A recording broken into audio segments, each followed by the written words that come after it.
What you're about to see is a real-life story, taken from the files of the police racket and bunco squads, business protective associations, and similar sources all over the country. It is intended to expose the confidence game, the carefully worked-out frauds by which confidence men take more money each year from the American public than all the bank robbers and thugs with their violence. Captain Braddock, ready. The case I'm going to tell you about tonight is one of the most vicious in the long history of fraud, for it has as its victims our men in uniform. It begins on a troop transport bringing home for furlough and discharge veterans who have served their nation on far-flung battlefields. Our story deals with one of these men, Chuck Martin, whose ordeal under fire will soon be overshadowed by a personal crisis which may accomplish what enemy bullets failed to do. Destroy him. Did you hear that, Chuck? He's never been to school, and he's saying already things like... Yeah, I heard. When's the last time you saw him? You're kidding. I ain't never seen him in my life, except in pictures. Look at him. Yeah, it's me all over, ain't he? Same eyes. Same ears. Not as much hair, though. How do you like that? He ain't a year old yet, and little Irving should have as much hair as his old man.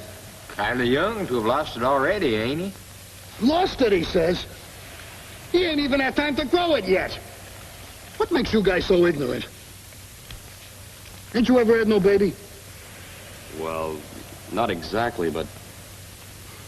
Take a look at this. Doesn't do her justice. Yeah, I see what you mean. Yeah. There ought to be one in every home. Take a gander, Tex. His baby, he says. Yeah. Plumb foolish to leave a filly like that behind. Unless she was roped and tied. She was. We were married the day before I shipped out. Hey, I knew a guy once got hitched in a hurry, and he's still regretting it. Well, if it didn't take, I suppose he's better off. Yeah, he got taken, but plenty. Yeah, I reckon she married him for his money. GI money. You think she didn't? He was worth more to her dead than alive. You know what I mean? Yeah, some guys are awful saps. Dame ever did that to me. He wouldn't have a chance to do anything to anybody again. Yeah, a fella can't be too careful. Looking for somebody in particular? Yeah, the lady in 3A. Martin, Mrs. Chuck Martin. Nobody by that name in this building. Well, this is 342 Franklin, isn't it? Yeah, that's right. Well, this must be the right place. Here's a return address. Party in 3A's named Kellogg. Grace Kellogg. Here's a picture of Mrs. Martin. Recognize her? Can't say I do. Something familiar about her. Seems to me I remember a girl like her a while back. Never lived here. Visited sometimes. Ever hear of Karen Spencer? That was her name before we were married. Don't ring no bell. You say she used to visit here. Who? Well, that's the funny part of it. This Kellogg girl moved in here last February. Before that, it was Johnson. Linda Johnson. That's the one the girl in the picture used to visit with. After the Johnson girl moved, never seen either one of them again. No forwarding address? Don't seem to bother around here. Well, sorry I can't help you none.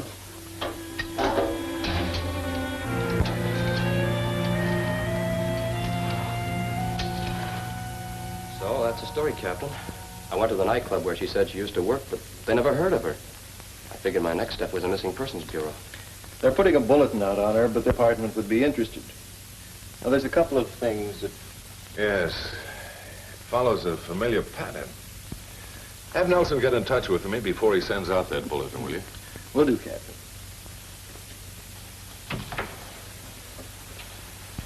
Now, can you give us any other facts about Mrs. Martin? I guess there isn't too much to say. 3 days isn't very long to get to know somebody. No, it isn't. And frequently in cases like this, well, somebody gets hurt. I know. Guy on the boat was saying something about that. Tell me, how long were you overseas? Oh, about 18 months. Pretty rough at times? If it wasn't for the letters, you'd brush the whole thing off, but the letters keep you going. You get to know one another in those letters. You make plans for the life you're going to have when you get back home. And when you do get home, everything's gone haywire. You begin to wonder sometimes if you're okay. Up there, you know? I understand. I know what it must mean to you. Now, did she write to you regularly? Never missed a mail call. Kept on working, too. I wanted her to quit, but she said that way she could save the money I sent her each month. Government allotment? Yeah. I've been thinking a lot about what that guy on the boat said. I've got to know what's happened. Why they say she never lived at that address she gave me. I got a lot of answers coming. How long is it going to take me to get them? Well, it's hard to say. But our best bet is to follow regular police procedure and check all the angles. That's what I was afraid of. Well, I'm not going to sit around waiting. You do it your way and I'll do it mine. And when I find her, she better have all the answers. I hope you do find her. But don't do anything you'll feel sorry for. Don't let your personal feelings run away and place you in a situation that you'll regret later on. Now, can I have your word on that? I won't do anything that any guy in my spot wouldn't do. No harm in that, is there? Guy trying to find his wife? Well, of course not. It's just... Well, remember what I said. Let me know what you turn up. I'll be at the Central Hotel. I'll call you as soon as we have anything definite. Thanks a lot.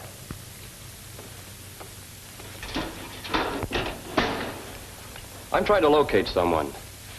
If you got a letter addressed like this, where would you forward it?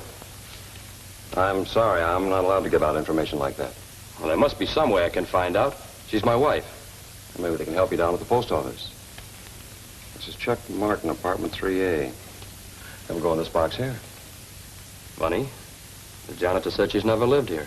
I don't know about that, but she's been getting her mail here for quite a spell. He said 3A was rented to Grace Kellogg. That's right. Her mail comes here, too. If you want to make sure, why don't you send her a registered letter? She'd have to sign for it. Thanks. Maybe I will. You're welcome.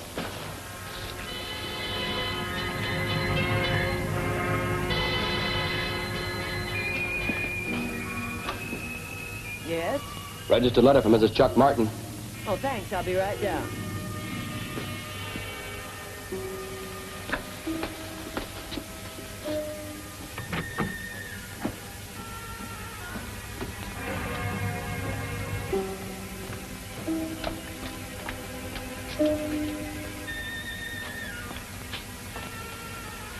Miss Kellogg?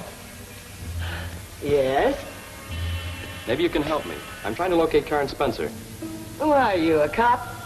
She's my wife. Maybe you know her by her married name, Mrs. Chuck Martin. So you're the character gave me the registered letter routine. I'm sorry, but I have to find her. Never heard of her. That's funny.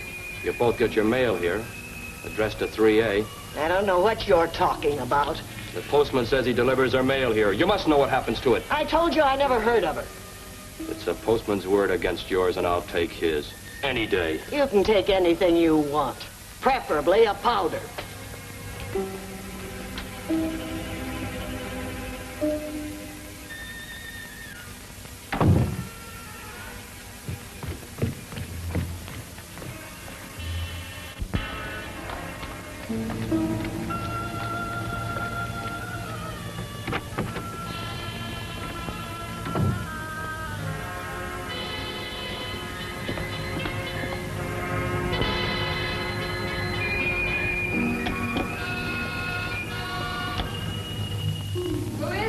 It's Grace, Karen. Hurry.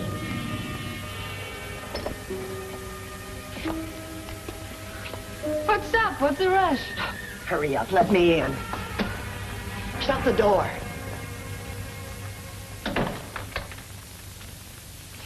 You've got trouble, honey. One of the chumps showed up. One of your chumps. I don't get it. None of them's due back yet. This one's right here in town looking for his little bride. How many have you got now that you can't remember any better than this? Skip it. Which one showed up? Where'd you see him? At my place, where the poor sap sent his love letters. Addressed to Mrs. Chuck Martin, remember? You didn't tip him off about this. Are you crazy? Just the same, you better lay low for a while. I've got to get back now. And another thing, you better ditch his checks. Quit cashing them. So long now, I'll phone you later from Betty's.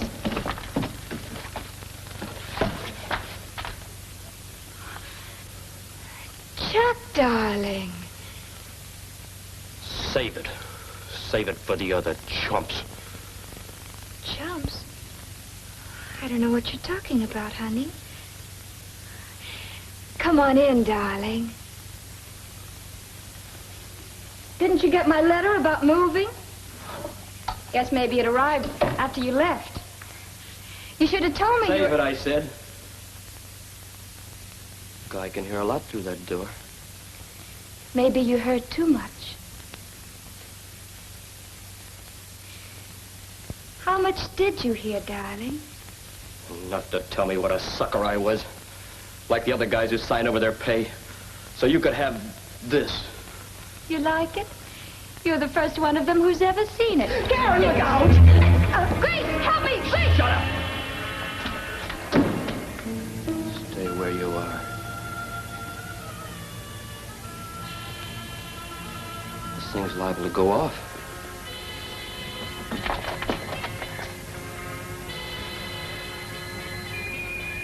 So, one of the chumps caught up with you. How many other guys did you double-cross?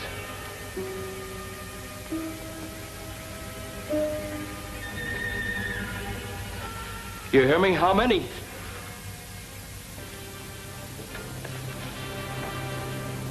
Nine.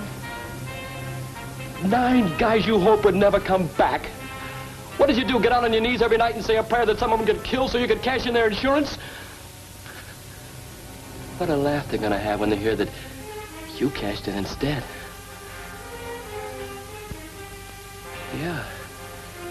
They gotta hear about this, and you're gonna tell them. Tell them what a break they're getting with you dead. What a funeral you're gonna have, baby. Flowers from 9 husbands. Well, that's that. The hotel clerk said he left early this morning. What makes you so sure that he'll get into trouble? If you heard him yesterday, you'd understand. High-strung, emotionally unstable, too much pressure, and he'll go to pieces. That's why we've got to find him. Do you know what you're doing to these guys? Did you ever stop to think of how they're gonna feel when they find some no-good day-made patsies out of them?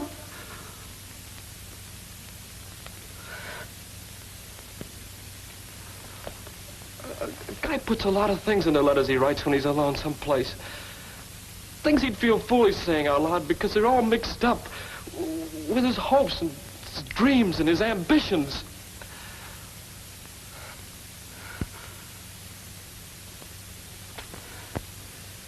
Guess any one of them would like to trade places with me now.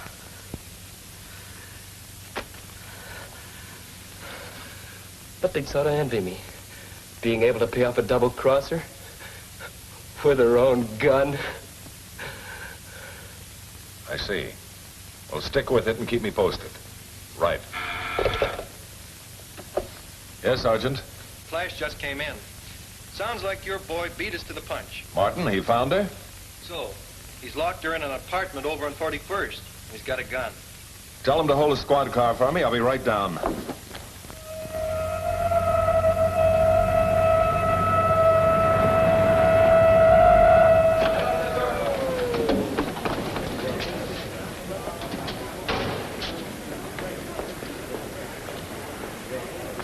Anybody talk to him yet? No, sir. Message came through to hold off till you got here. All right, you stay here. I want to talk to him alone.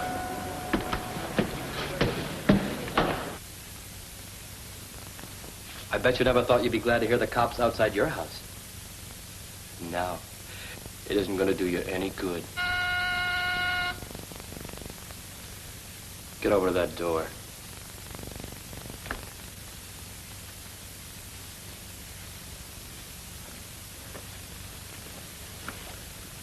Who is it?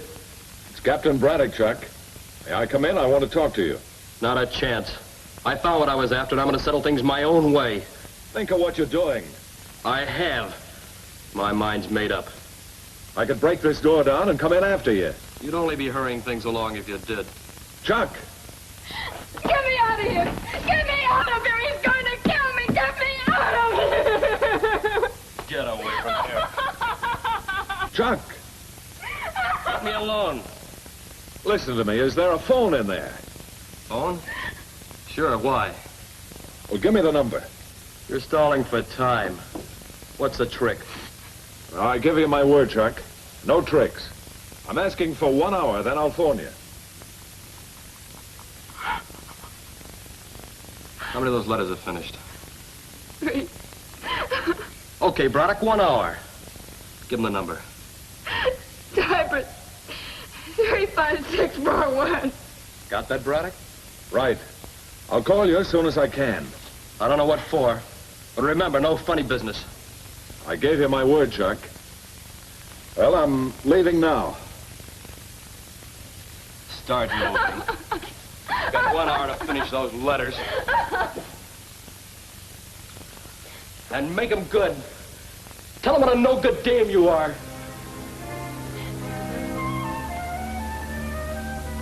But let them down easy. Tell them you're sorry, so they won't cry too much when they hear what happens to you. Chuck, don't you see that it isn't any good? You're just fighting yourself. Let the cops in. I'll take anything they want to give me, but you Shut up! Write me a letter about it. Anything happens to me, you know what they'll do to you, don't you? I've got other plans. You couldn't get away. Every cop in town's waiting outside. Get away? They're wasting their time. When they break in here, we won't be any good to anybody. You're going to... Why not? It looks to me like everything in the world is rotten, and I don't want any part of it. You're out of your head. Maybe. Maybe not. I don't care what they call it.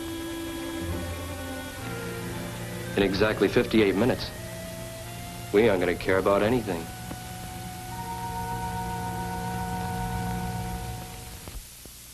I can't give you any assurance it'll work, George. It's a long gamble, but with 2 lives at stake, we'll try anything. Yes, I know it's against their regulations, but I'm certain the commissioners will make an exception if they understand what we're trying to do. I'll take the responsibility. Oh, excuse me, George. Well, did you contact her? Yes, everything's set. Sheriff's flying her down himself. We'll have a squad car waiting at the airport. Yeah, how long? Barring headwinds, he figures 35 minutes. It'll take it past 10 from the field. All right, that'll make it close. Hello, George. You've got to do it. She'll be here in 45 minutes. Yes. That'll make it 8:10. Right. Have everything set up, and I'll keep you posted. Well, he'll do it. Keep your fingers crossed. I have had them crossed ever since we came back. How many's that? 8. Time's about up. You're just going to make it. It must be hard trying to put your heart into something and finding you haven't got one.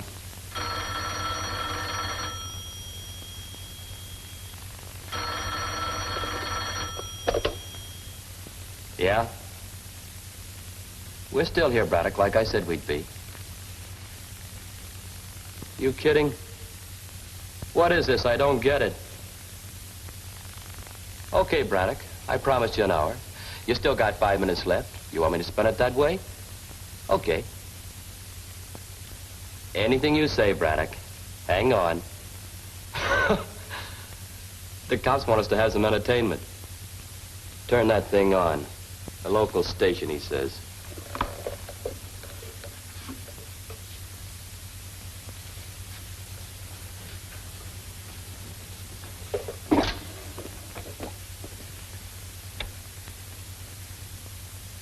Okay, Braddock, it's turned on.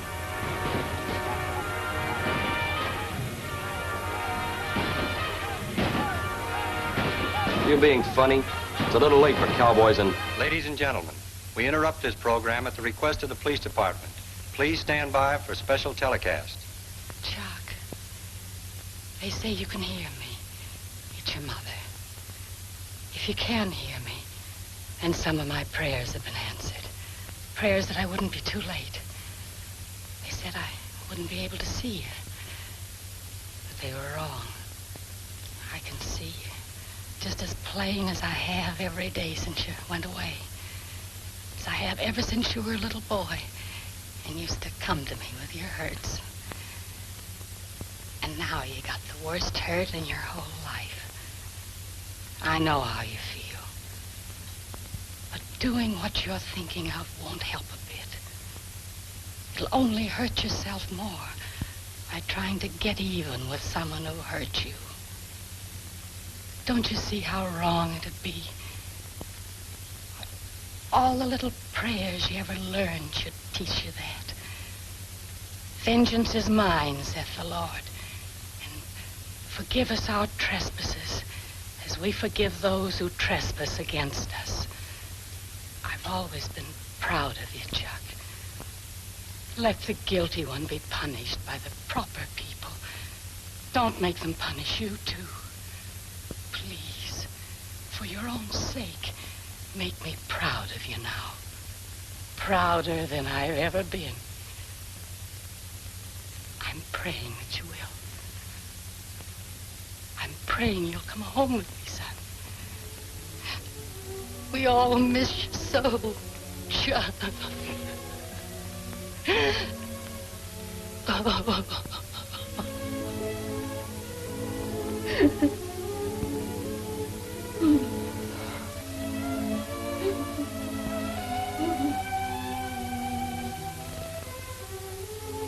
Braddock, you're still there. Tell your men they can come in.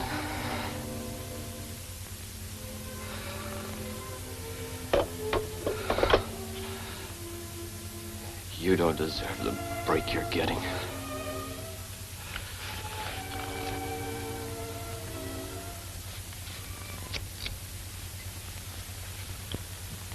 You didn't think you'd give me a break like this, did you?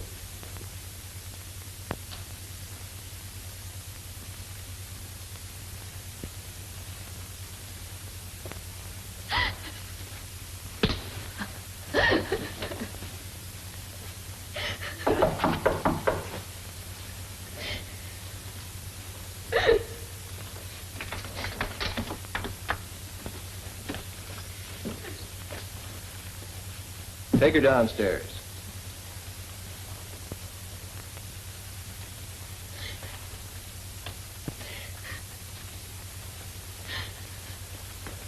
The case of Chuck Martin and his wife of many aliases serves as a reminder that confidence men and women are constantly on the prowl, seeking out the innocent and the gullible in their search for the easy dollar. Karen will have plenty of time to think about the 9 men she bigamously married, one of whom became a battle casualty. She had hoped to get $10,000. Instead, she got 20 years in the penitentiary. The scars she left on Chuck Martin have disappeared, just as evil usually disappears when you turn a light on it. Once again, the powerful spotlight of television has exposed another of the many swindles which cost you, the public, millions of dollars a year. Remember, it could happen to you.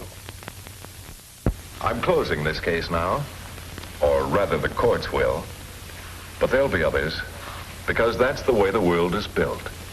Remember, there are people who can slap you on the back with one hand and pick your pocket with the other.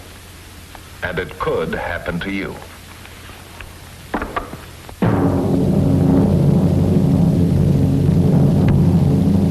Meet Racket Squad next week, same time, same station.